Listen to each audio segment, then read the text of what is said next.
You're watching Inside Automotive with Jim Fitzpatrick. Hey everyone, Jim Fitzpatrick. Thanks so much for joining me here on Inside Automotive. Same-day selling is transforming the way dealerships are doing business. On today's show, we're discussing best practices and what it means for both customers and for your bottom line. We're pleased to welcome back Tully Williams, Fixed Ops Director at Niello Company. You've seen him here before on CBT News. In fact, you've seen him everywhere because he does a great job informing all of us in the industry as to what's happening on the front line in your service drive. So Tully, thank you so much for joining us once again on the show. Thank you for having me. It's sure excited to be here. Sure. So can you explain how same-day selling works? I touched on it in the opening, but I'm sure there's some dealers that say, wait a minute, what exactly is same-day selling and how does it work in the service department? Great question. So here's what we talk about. We're doing great inspections by our technicians that make great recommendations we'd sell our family members. And that's the key issue. Are your technicians trained to make those great recommendations, not over-recommending or under-recommending, right? After we do those great recommendations, we have a video and pictures. But the point of it is that are we holding our advisors accountable to make sure that we offer those to our customers, right? Mm-hmm. Setting the customer up before they leave, and then also talk to them about it before they leave. So then what? The sell is a lot easier because if I need red brakes, let's make sure we talk about it. And when we look at same-day selling is that we're monitoring our advisors on things that they're selling. And we try to break those out into about 10 categories. Mm-hmm. When I look at categories, I look at things that drive retention, brakes, tires, batteries, maintenance. To me, those should be at 75% or greater. Yeah. Tires, sometimes it's hard, but we're working hard to be in that 75% range. But if you can't sell a red battery, they're going to go somewhere else. If you can't sell a red brake, they're going to go somewhere else. So what we want to do is talk to our advisors, show the successes. As you see behind me, I have TVs, and we broadcast this all out on websites and on televisions to talk about the success our advisors have. Now, when advisors have struggles with selling red brakes or red batteries or whatever it is, we can talk about best practices on our service drive and help those people do. Because I believe we do a disservice by not selling red brakes or red batteries or oil leaks or coolant leaks or whatever. So we talk about the same day selling, which drives hours. Yeah, for sure. And you'll hear a lot of times from service departments that say, look, here's the deal. We're lighting it up back here. We're crushing all kinds of records. Tully, I hear what you're saying, but why do we need to do this when we're already knee deep in ROs, both customer paid as well as warranty paid, and our guys are busy as hell and we're crushing it on the bottom line.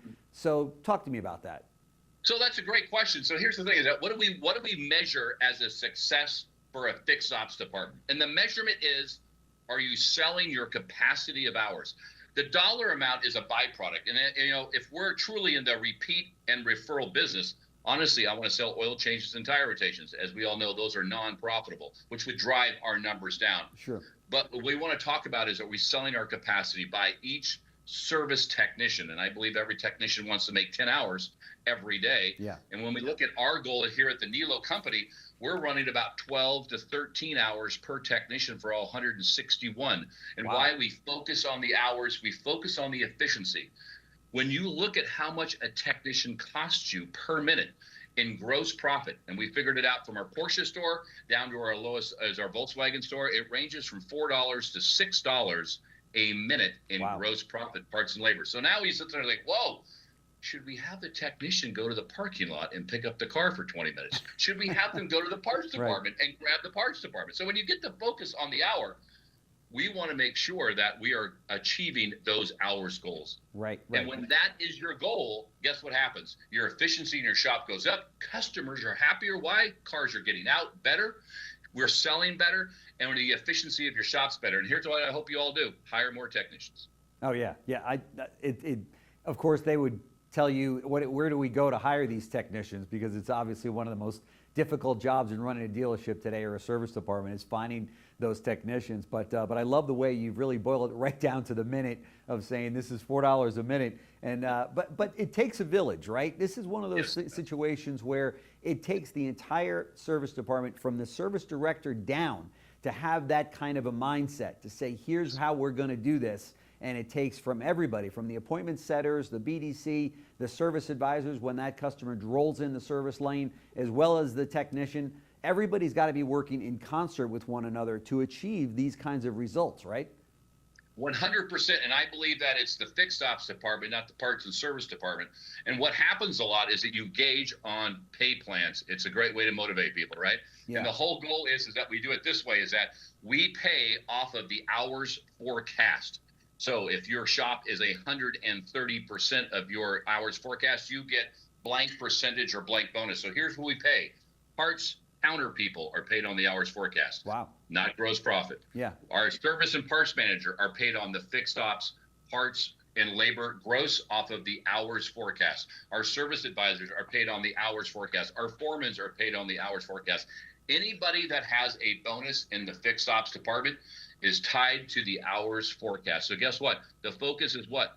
Hours forecast. And it's That's amazing when this changed about 3 years ago at the Niello Company, is that the back counter people, what do they think about? Gross, gross, gross, gross. But here's the deal. Now they're thinking about tech. You need to go out there. I'll bring it out to you. Get you over there. I'll bring the part out to you. I'll get the part tomorrow. I'll get the part today. And you see the change, and now all of a sudden the shop turns into a machine, and everybody is happier and richer. That's right. And at the end of the month, when the checks are given out, I guess they're not given out anymore. It's more electronic. But when they see those dollars in their bank account, they feel like they've won as a team, rather than saying, well, parts, we hit our number in gross, but it wasn't the case, in other areas. So it's all the team. It's 100% team. So that's the nice thing about the hours forecast is everybody. There's nobody that's going to have a different metric. Right. So as you said, I love how you said it. The team wins, and guess what? I broadcast that out everywhere. Yeah, and it's so important. It really is. I'm sure that there's even discussions or meetings where you guys talk about where you're at, maybe mid-month or weekly or what have you, to say, here's where we need to catch up. We're falling a little bit behind, or maybe we're ahead, right? 100%. We do that on a weekly basis as a group. And of course, now I do push out every day a status email that shows everybody how well they're doing, as I like to say, not how bad, how well they're doing. Yeah. And then every advisor, every technician can go on the TVs or go to a website and look where they are on their hours forecast. The gross is way down here at the bottom of the sheet. Hours forecast and the structure of same-day selling is on the top of the list. So now they look at those key items and see how they're doing. Let's get to work. That's fantastic. You've turned the service department into its own motivator board, like we have in variable ops or in sales, where everybody's seeing what the other person's doing. That in and of itself is moving these people ahead, right? 100%. I believe these things here are motivators. And when you get people excited, success happens, right? That's right. And I think that when you see the catch on, I loved how you said it before, is that when you have one person slowing down, what happens? The other guy, come on. Yeah. Let's get it going. And all of a sudden he gets a big paycheck. We're all bought in. That's right. That's right. It's also probably pretty exciting when you're interviewing either new technicians or service people, service advisors and such, parts counter people, to have this kind of a program in a store. They're probably not seeing this in the average store that they're coming across, right? 100%. And I think a lot of times you see is that when people come in, they're like, what's that TV broadcasting? Well, I get to look at what I do every day or every minute. Yeah. They look at the conclusion together, because a lot of times parts people are in the back. I want parts people out in the front. Right. I want parts people to be involved, because here's the deal. You can't sell hours without parts. So they're a crucial element. When you bring in technicians, when you talk about doing inspections, we actually pay for those inspections and videos, right? And we show them their success on a weekly basis and not a daily basis. We show them how they're doing. They're like, wow, that's great.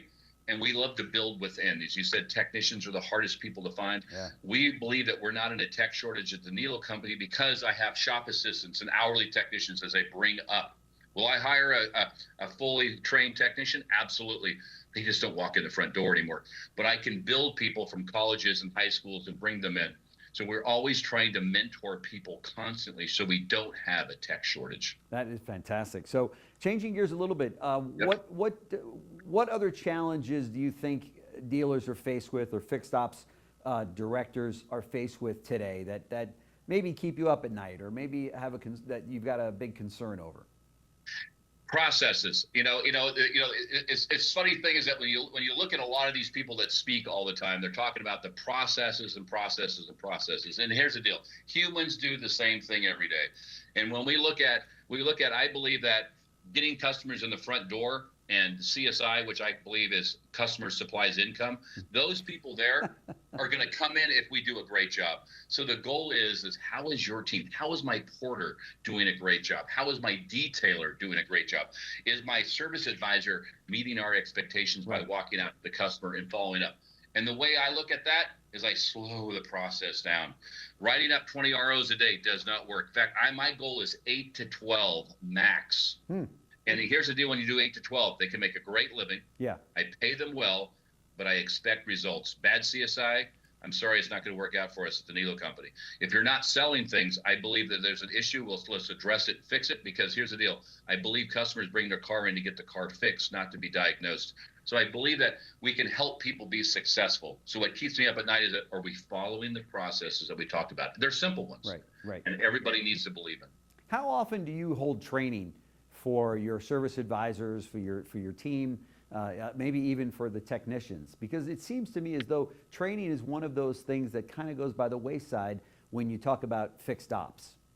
Great question. So when it comes to technicians, we rely mostly on the OEMs for those trainings. Sure. We believe in training. We pay for training. We ship them everywhere all over the United States. That's a necessity.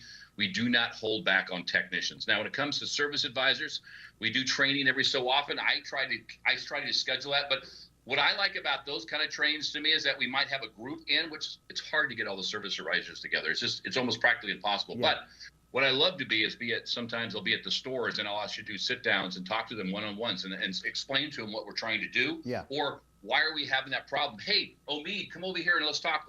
You're doing a great job selling brakes. Let's help out Frank over here and let's talk about that and do that on a one-on-one basis, which I feel makes an impact. Yeah. The next training to me is the most important. Assistant service manager training, which I do on a monthly basis, talking about training our next future leaders on the success of fixed ops. And that's not like, how do you turn the light switch on and tell everybody to go work? I'm talking about the fundamentals of a business. And I believe a lot of times service managers are not business people or glorified service advisors, but talk about how to run a business. How do we do success? Sure. How do we do marketing? How do we understand how to read a financial statement? Those kind of things that we do on a monthly basis with our next generation. That's fantastic. Yep. Hey, switching gears once again, remind me, last time we talked, I might have asked you this already, but do you guys have a mobile unit? Have you done that yet to go out to the customer and fix the cars? Or? So what we found out is most people don't want us to go on their $100,000 tile driveway. No offense, and I love Ed Roberts to death, and I love what he does, but we have not seen the need. But we do see the need is for pickup and delivery. So pickup and delivery is a lot of things that we do right now. Okay. We believe that we are going to do some testing with Volvo. Volvo is trying to get into that market with one of our brands, so we'll test that out. But our goal is that we want to do what the customer wants. We will do the customer needs. Right now, pickup and delivery is our biggest challenge. Okay. And do you pick up and deliver vehicles for all your brands, or is that just the luxury? Yes. Or no? It's 100%. All of our brands. Wow. We have 10 rooftops, so we'll do them all. 100%. Wow. Fantastic. Well, now, here's the funny thing. Porsches are the ones that usually don't want their car picked up because they want to come down to the store and visit. It's funny. But all the other ones, they're okay. We'll love to pick it up. As a former Porsche owner, I totally get that. That's the fun part, right? That's correct. No question about it. And of course, you're looking at the newest model, to say, well, what's my trade-in worth? And that's where the deals are made, right? 100% in the service drive, by the way. Yes, that's exactly right. So Tully Williams, Fixed Ops Director at Niello Company, thank you so much for stopping by CBT News. Very much appreciated. I know that you're an extremely busy guy, so we appreciate all of the great content. Thank you very much, sir. Appreciate it. Great. Thanks. Thanks for watching Inside Automotive with Jim Fitzpatrick.